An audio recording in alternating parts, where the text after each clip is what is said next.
अब जिसको excessive hair fall हो रहा है, उठते हैं सुबह तो पिलो पे बहुत सारे हेयर स्टैंड्स दिख रहे हैं, या नहाते समय एक्सेसिव हेयर फॉल 50 to 100। कोई कैंडिडेट आया हुआ है जिसकी बहुत कम एज हो और उसको हेयर फॉल की प्रॉब्लम हो और उसको ट्रांसप्लांट करना पड़ा हो, कितना % सक्सेस होता है? एक और बड़ा मन में आ रहा था बहुत देर से, फीमेल्स आती हैं ट्रांसप्लांट के लिए, ये फीमेल्स का होता ही नहीं है।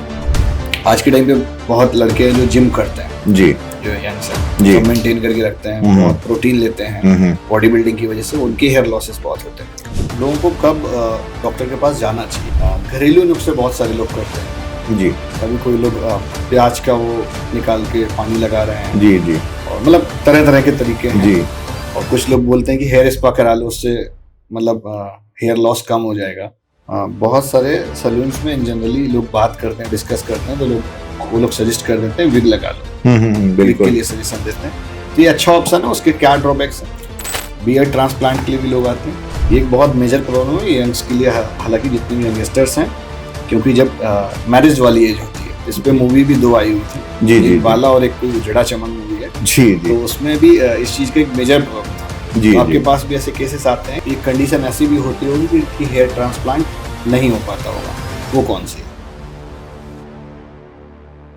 बहुत लोग सोते कम है, इसका भी इम्पैक्ट पड़ता है। हेलो दोस्तों, मैं आप सभी का बहुत स्वागत करता हूं अपने चैनल स्पॉटलाइट विद निखिल में। आज के जो हमारे गेस्ट हैं डॉक्टर वीके सिंह सर हैं।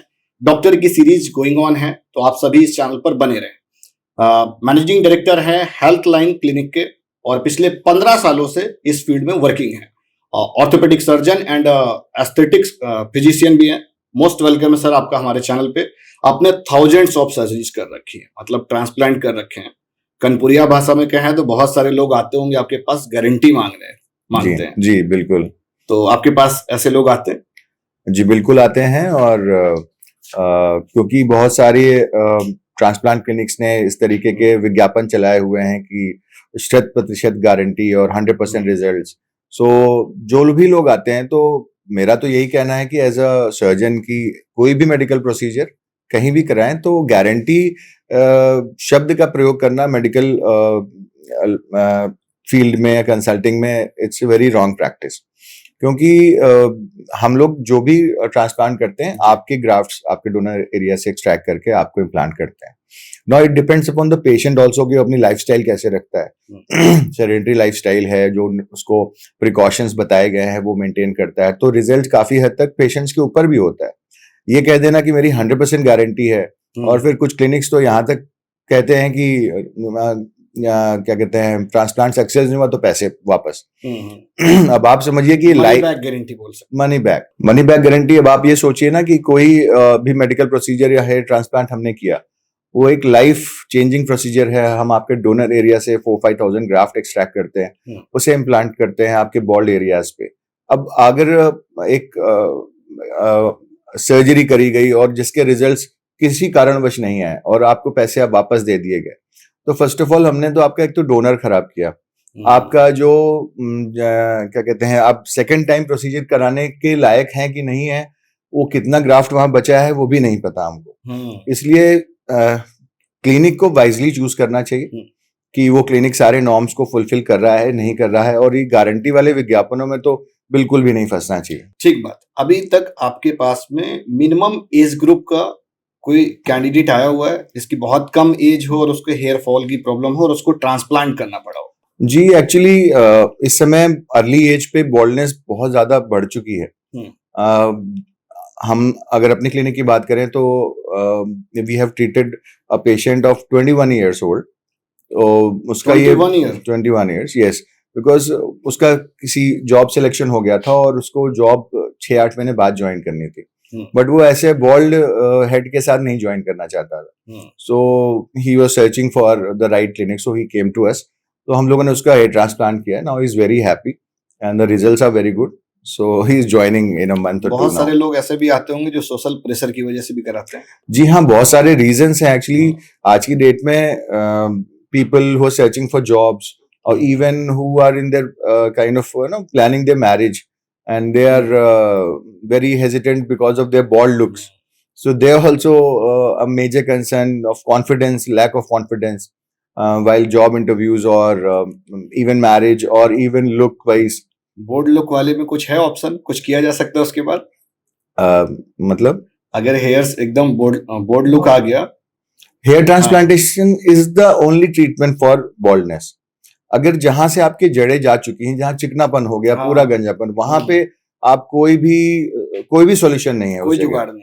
जी, उसमें आपको सिर्फ आपके autologous hair transplant either from beard area और from your back side donor area, वहां से हम लोग वो ग्राफ्ट एक्सट्रैक्ट करके इम्प्लांटेशन करते हैं जहां पे बॉल्ड पैचेस. कितना % सक्सेस होता है? It is 99 to 100% success rate, but depends on the patients also. Good balanced diet, nutritional supplements with right no stress life. कई सारे contributing सर होगा ना, क्योंकि रेगुलर रूटीन लाइफ है तो होना ही है.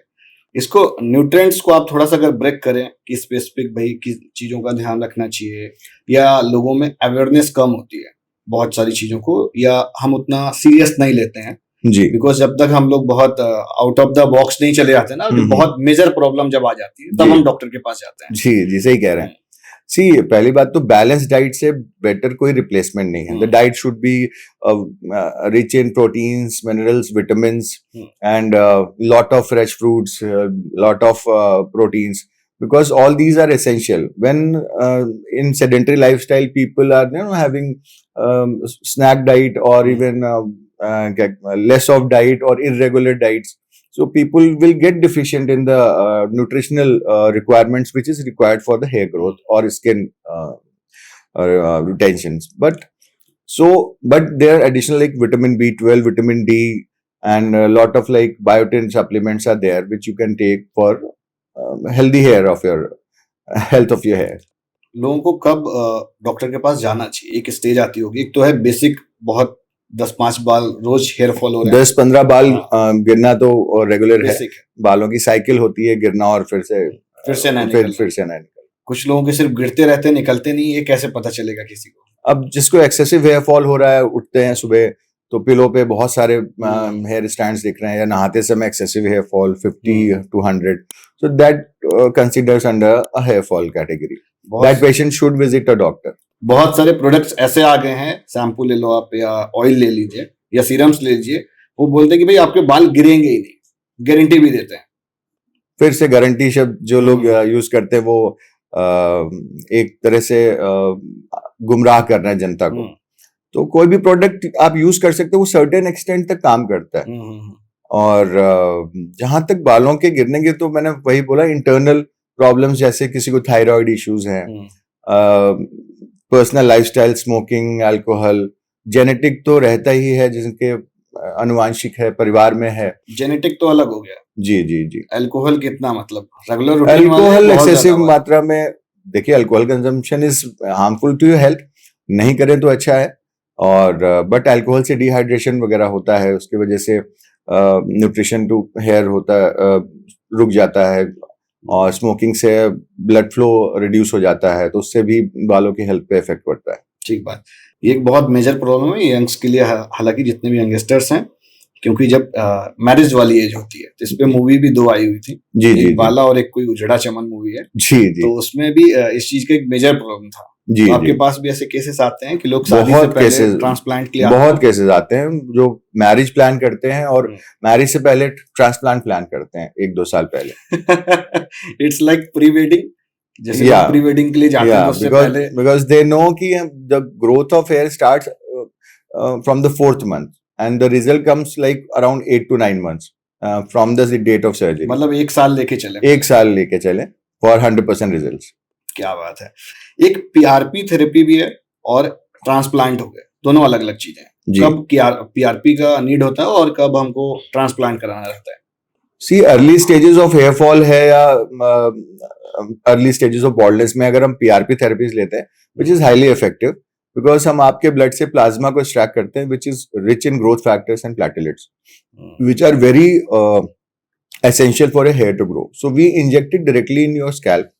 So the nutrition, the graft, the roots get the immediate nutrition, and but you have to take it like 4-5 sittings, because it is a cycle of 90 days. So the hair growth start after say 2-3 sessions. So, but there are various types of PRPs also these days. अच्छा, उसमें therapies PRP भी अलग अलग तरह हाँ, की yes, आती हैं। बिकॉज सिंपल भाषा में कहें कि जैसे हमने आपका प्लाज्मा एक्सट्रैक्ट किया which is rich in platelets, but if you mix it with biotin और we now we mix it with advanced growth hmm, factors, so then we injected the results are much better. Hmm. और transplant के लिए किस तरह की stage होती है, कितने दिन में हो जाता है? इन ट्रांसप्लांट जनरल अगर मैं बात करूं, दो तीन क्वेश्चन इस पे छोटे छोटे, कितने बाल हम लोग ट्रांसप्लांट करते हैं? अगर एरिया वाइज एक कुछ बेसिक लेके चले तो वो कितना रहता है? डिपेंड करता है कि एरिया कितना हमको कवर करना है. देर इज अ नॉर्वुड क्लासिफिकेशन जिसके हिसाब से हम लोग पेशेंट्स को असेस करते हैं, but it depends upon the donor area also कि पेशेंट के पास डोनर एरिया कितना है, सफिशिएंट है कि नहीं है. बिकॉज डोनर नहीं है तो हम कैसे उसको कवर कर सकते हैं. So the patient should have a good donor area.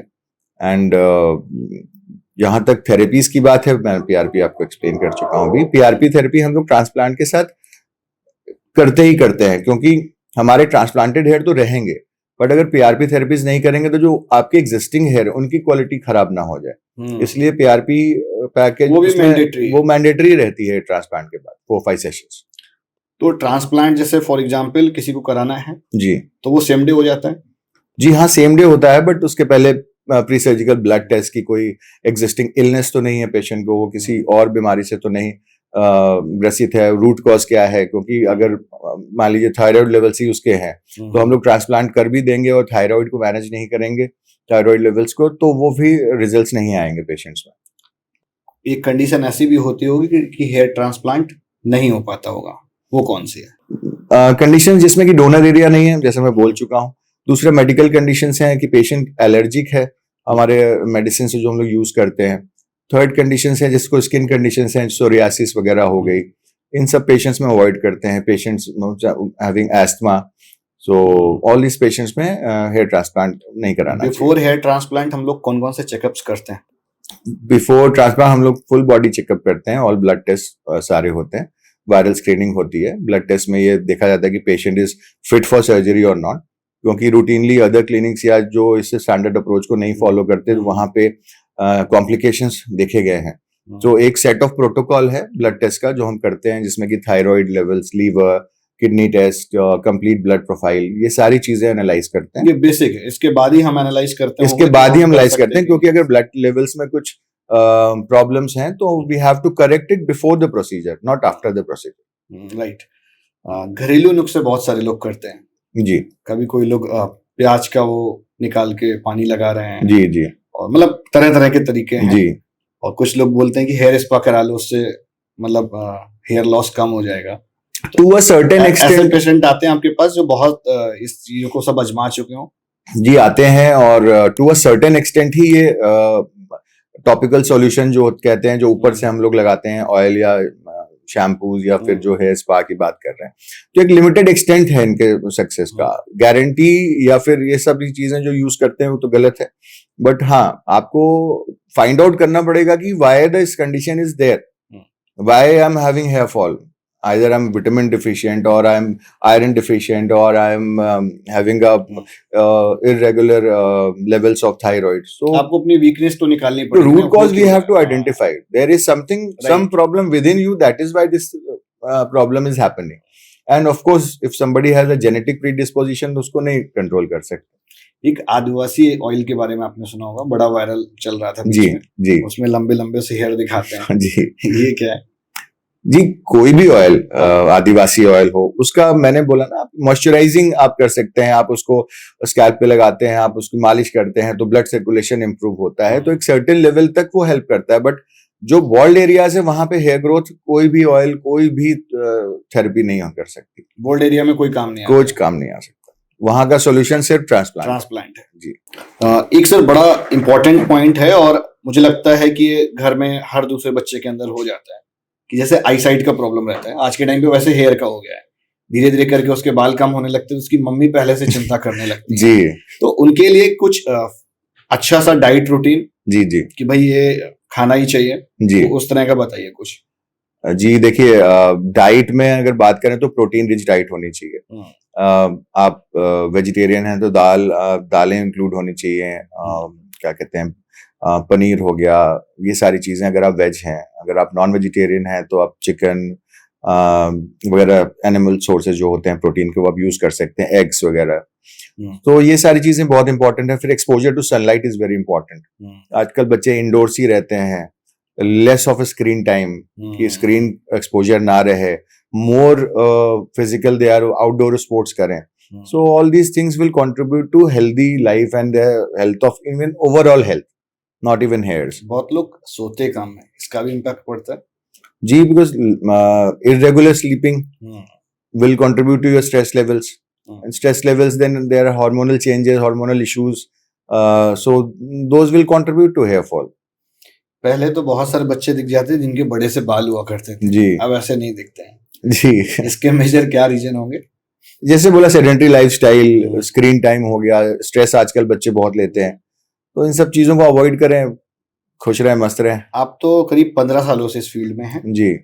तो आपने बहुत चेंजेस भी देखे होंगे टेक्नोलॉजी के टर्म्स में। तो पहले जब हेयर ट्रांसप्लांट करते थे तब कैसे करते थे और आज के टाइम पे कर रहे हैं तो वो कैसे कर रहे हैं, एक चीज जी। और दूसरा ये कि अगर किसी परफेक्ट हेयर ट्रांसप्लांट क्लिनिक को रीच आउट करना है किसी पेशेंट को, तो उसको कौन कौन से चीजों का सर्च आउट करना चाहिए या उसको मतलब कैसे पता करे कि अच्छा है कि नहीं है? देखिए, गवर्नमेंट ने ही गाइडलाइंस एस्टैब्लिश कर रखी हैं कि हेयर ट्रांसप्लांट कहाँ पे आप करवा सकते हो।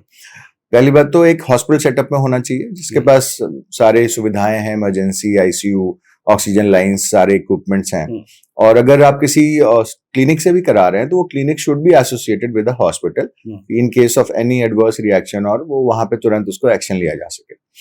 प्लस आपको ये चेक करना चाहिए कि जो क्लिनिक है वो स्टैंडर्ड प्रोटोकॉल मेंटेन कर रही है कि नहीं, प्रॉपर ब्लड टेस्ट एडवाइस किया जा रहा है, प्रॉपर पोस्ट ऑपरेटिव केयर आपको दे, उस पेशेंट को फॉलो अप के लिए बुलाया जा रहा है, patient is following the instructions properly और not. So all these things contribute to the result of the hair transplant. If patient is not following at all, then the results may vary depending on patient's independent lifestyle. So that is what you should consider before selecting any clinic. The qualification of the doctor, he should have a consultation so that the basic problem, any imbalance in their blood test should be addressed first prior to the transplantation. आजकल बहुत product scam चल रहा है जी, बहुत सारे products की बात मैंने जी। बीच में भी करी थी। आप कुछ प्रोडक्ट्स या कुछ ऐसे शैम्पू या ऑयल या कुछ ऐसा रिकमेंड करते हैं? जी, obviously there are treatments, there are drugs which are used from not these many years. We are using like minoxidil is very commonly used for hair fall. So to a certain extent that works, but in early stages. Hair transplant कराने के बाद क्या क्या चीजों की cares रखनी चाहिए बालों में, क्या क्या चीजों का ध्यान रखना चाहिए रूटीन, डाइट रूटीन के टर्म्स में या एक एनवायरनमेंट के टर्म्स में? देखिए, हेयर ट्रांसप्लांट के बाद सेट ऑफ मेडिकेशंस हम लोग देते हैं जिसमें कि nutrition supplements, antibiotics for first 5 days, anti inflammatory medicine for first 5 days। उसके बाद पेशेंट को हम लोग 3rd डे हेड वॉश के लिए बुलाते हैं। फर्स्ट हेड वॉश क्लिनिक में ही हम लोग करते हैं and 10th day second head wash करते हैं ताकि वो कुछ भी स्कैल्प में स्टिकी ना रहे या फिर जो भी ब्लड क्लॉट्स होते हैं वो उनको क्लीन किया जा सके।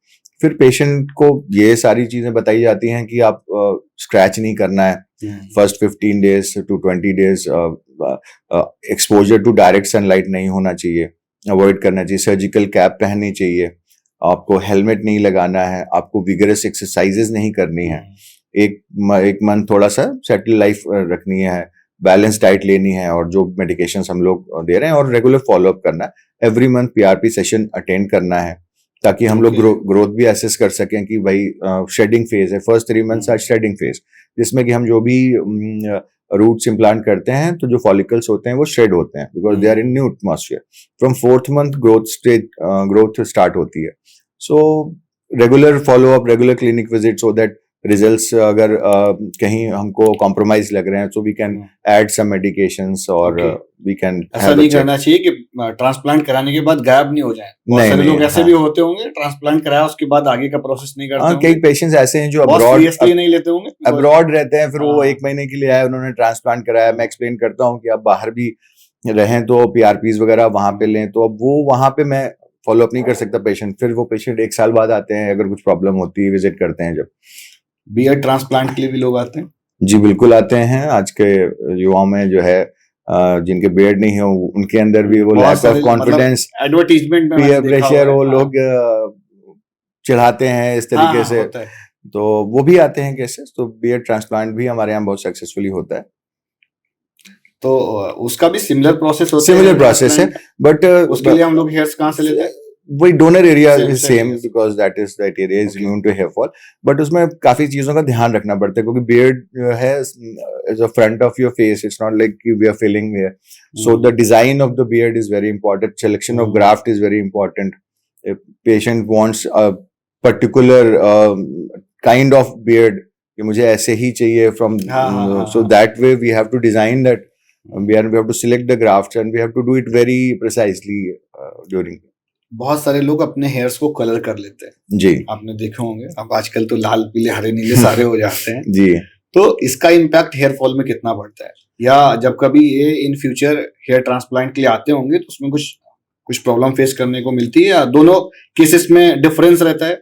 एक नॉर्मल हो गया जी जिसने बहुत कुछ नहीं किया, इन जनरली गिर गए, एक ऐसा है कि भाई उसने अपने बालों के साथ खूब जेल यूज किया हुआ है, खूब कलर चेंज किए हुए हैं, तो जी डिफरेंस रहता है दोनों केसेस में? जी एक्चुअली कोई भी केमिकल आप अप्लाई करते हो बालों में या किसी भी तरीके का, जी तो वो आपके बालों को खराब ही करेगा। आप कोई भी केमिकल ये बोले कि बालों को फायदा पहुंचाएगा, तो वैसा नहीं है कि वो बालों को फायदा पहुंचा रहा है। बट हाँ, चूंकि वो हेयर को डैमेज करता है, बट अगर इन केस बॉल्डनेस हुई तो हम लोग वैसे भी हम लोग को ग्राफ्ट इम्प्लांटेशन करना होता है, तो आगे से वो केमिकल ना अप्लाई करे। एक्सपोजर ऑफ जैसे कि जो रेगुलर शैम्पूज में सल्फेट्स बहुत होता है, वो नुकसान करता है। तो मेडिकेटेड शैम्पूज यूज करें which are very mild. Shampoo से याद आया सर कि जब आप कोई भी एडवर्टीजमेंट देखेंगे तो उसमें पतला सा बाल दिखाते हैं, वहीं पे साइड में रूसी भी दिखाते हैं। जी शैम्पू जाता है और रूसी को हटा देता है जी है ना, और बाल एकदम से मोटा हो जाता है। जी जी तो ये एक्चुअल में ऐसा पॉसिबल है या सिर्फ एडवर्टीजमेंट में ऐसा होता है? नहीं, रूसी मेडिकेट कितना इम्पैक्ट करता है? रूसी बहुत इम्पैक्ट करती है। Dandruff is one of the reason of hair fall, और डैंड्रफ को इग्नोर नहीं करना चाहिए, उसका ट्रीटमेंट लेना चाहिए। They are very effective treatments. Medicated shampoos जो होते हैं वो यूज होते हैं for the treatment of dandruff. So medicated shampoo से हैं, जो मार्केटेबल प्रोडक्ट्स हैं which are not medicated, they are advertising, so again they are misguiding the people. Okay. बहुत सारे लोग ऐसे भी आपके पास आए होंगे जो इंटरव्यू के लिए गए होंगे, कभी जॉब रिजेक्शन हुआ होगा, जी मैरिज रिजेक्शन हुई होगी, जी जी तो उनको बहुत बार काउंसलिंग भी करना पड़ता होगा। काउंसलिंग भी करना पड़ता है। हमारे पास तो ऐसे एक पेशेंट है हमारे जिन्होंने आईएएस मेंस क्वालिफाइड कर लिया था, और फिर वो इंटरव्यू में just because of his baldness he lost his confidence and he himself said कि I was not confident, that's why I know the reason that I performed badly. So he got his hair transplant done and the results are very fine. He is very happy now. Yeah. फिर आगे उनका हो गया? अभी तो follow up में नहीं आया है। जैसे ही फॉलोअप में Okay. आएंगे पूछेंगे कि क्या कर रहे हैं इस समय। जैसे आपको तो 15 ईयर हो गया एक्सपीरियंस करते जी हुए। जी अब जैसे किसी ने इनिशियली स्टार्ट किया हुआ है, हम्म या आज के टाइम पे मतलब सर वीडियो क्रिएशन का जमाना है, एडवर्टीजमेंट का जमाना है, जी तो लोग एड अच्छा बनाते हैं, हम्म कैंपेन रन करते हैं, जी और पेशेंट उनके पास आ जाते हैं। जी तो क्या पेशेंट को वो कैसे आइडेंटिफाई करे कि ये भाई बढ़िया से कर पाएंगे कि नहीं कर पाएंगे? बिकॉज एक एक्सपीरियंस भी ऐसा फैक्टर है जो कि मैटर करता है। जी ये आप बेहतर समझते होंगे, बिकॉज जो अब आपने जब डे 1 में ट्रांसप्लांट किया होगा और आप आज जो करते होंगे उसमें एक फर्क है। जी तो ये कैसे आइडेंटिफाई करे कोई? देखिए, the doctor should be qualified. Patient को क्लिनिक विजिट करना चाहिए। पेशेंट को क्लिनिक ने जो पेशेंट्स जो केसेस किए हैं उनसे बात करनी चाहिए, उनके रिजल्ट्स देखने चाहिए, तभी वो अश्योर हो पाएगा कि नहीं ये क्लिनिक जो है सही ट्रांसप्लांट कर रहे हैं। जहां तक रही क्वालिफाइड डॉक्टर की बात, anybody who is qualified can do. Yes, the experience matters because the more cases you do, the more experience you have, and it is a highly skilled procedure. बहुत बार ऐसा होता होगा कि लेस एक्सपीरियंस की वजह से केसेस खराब भी हो जाते होंगे, या ट्रांसप्लांट उतना अच्छे से नहीं हो पाता होगा। लेस एक्सपीरियंस कह सकते हैं, क्योंकि सिलेक्शन ऑफ ग्राफ्ट, जैसे मैंने कहा, depth, density, direction of the graft, these are very important in when people having less experience. Then depth गलत हुई या डायरेक्शन गलत हुआ तो उसी डायरेक्शन में हेयर ग्रोथ हो गई, तो हाँ, वो सारी ऐसा प्रॉब्लम्स भी हो जाता होगा, कहीं कम हो गया, कहीं ज्यादा हो गया। जी, वो हाँ। इनिशियल स्टेजेस में, अभी तो 15 साल हो चुके हैं, तो there are thousands of cases. So okay, एक और बड़ा मन में आ रहा था बहुत देर से, फीमेल्स आती हैं ट्रांसप्लांट के लिए, ये फीमेल्स का होता ही नहीं है। नहीं, फीमेल एक देखिए डिफ्यूज पैटर्न बॉल्डनेस होता है फीमेल्स में, जैसे male baldness is due to dihydrotestosterone hormone होता है, उसकी वजह से होता है। और फीमेल्स में चूंकि हार्मोन नहीं होता या बहुत कम मात्रा में होता है, तो ये ऐसा बॉल्डनेस का इशू तो नहीं रहता। उनको डिफ्यूज पैटर्न बॉल्डनेस होता है, जैसे क्रिसमस ट्री पैटर्न हो गया, जहां जैसे पार्टीशन करते हैं। तो but in females PRP therapies and oral उतना सप्लीमेंट्स हेडेक ये लोग लेते भी नहीं इसलिए। जी, कह सकते हैं।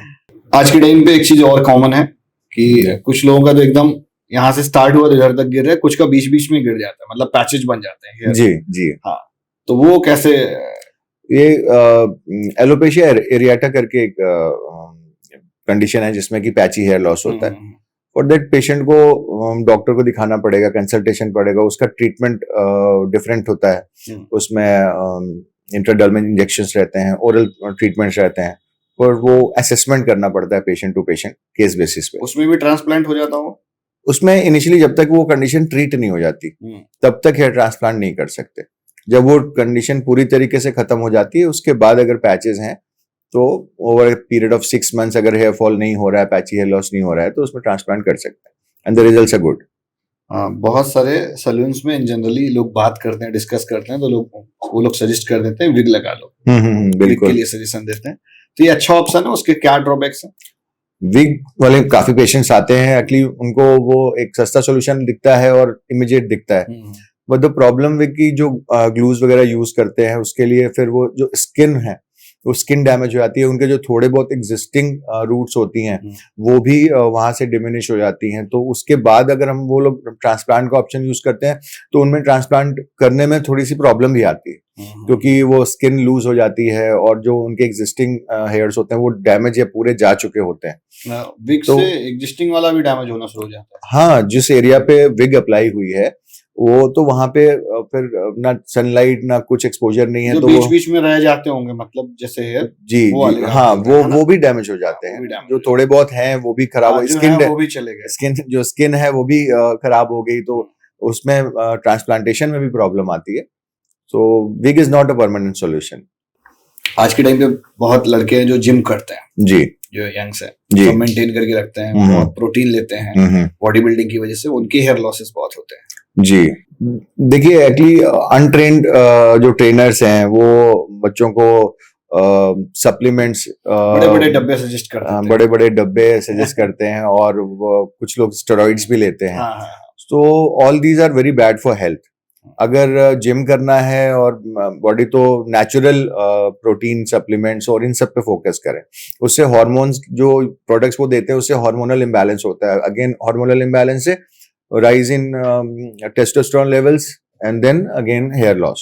So एक ये साइकिल बन जाती है जिससे कि हेयर फॉल को फिर रोका नहीं जा सकता, फिर धीरे धीरे बॉल्डनेस और अल्टीमेटली। लास्ट कितनी एज तक ट्रांसप्लांट करा सकते हैं? ट्रांसप्लांट का ऐसे कोई स्पेसिफिक एज रिलेटेड इशू नहीं है।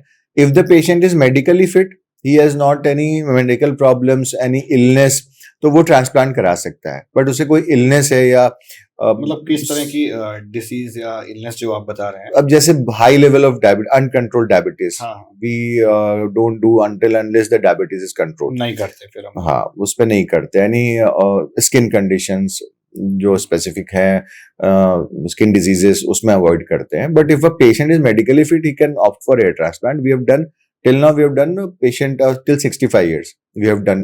अभी आपने 65 ईयर वाले? यस, और उसमें बताना भी चाहूंगा that 65 old patient came and he came with his wife, और बोला कि मुझे तो मना किया जा रहा है कि अब क्या जरूरत है, बच्चे बड़े हो गए, ये हो। मैंने कहा एक बच्चा मेरे शादी के लिए, मुझे वैसे ही दिखना है जैसे मैं पहले था। तो दैट वाज द रीजन कि उन्होंने फिर हेयर ट्रांसप्लांट को ऑप्ट किया। इट्स मीन कि लोग मतलब कितनी भी एज तक करा सकते हैं अगर मेडिकली फिट है तो, अदरवाइज तो नहीं। ओके, तो इसी पॉडकास्ट डिस्कशन के साथ डॉक्टर वीके सर से हम लेंगे भाई इजाजत, और हम सर बीच बीच में और आपको इनवाइट करते रहेंगे, बुलाते रहेंगे, Thank क्योंकि you. इस तरह का बहुत कुछ ना कुछ चेंजेस आता रहता है, कुछ ना कुछ जी मार्केट में नया आता रहता है। जैसे जी बहुत सारे प्रोडक्ट्स की स्कैमिंग चलती रहती है, जी ये एक बड़ा मार्केट बन चुका है आजकल हेयर्स का। जी तो जी आपको जी फिर वापस से कभी इनवाइट करेंगे, तो श्योर फिर कुछ नया डिस्कशन मिलेगा। और मिलेगा। नमस्कार।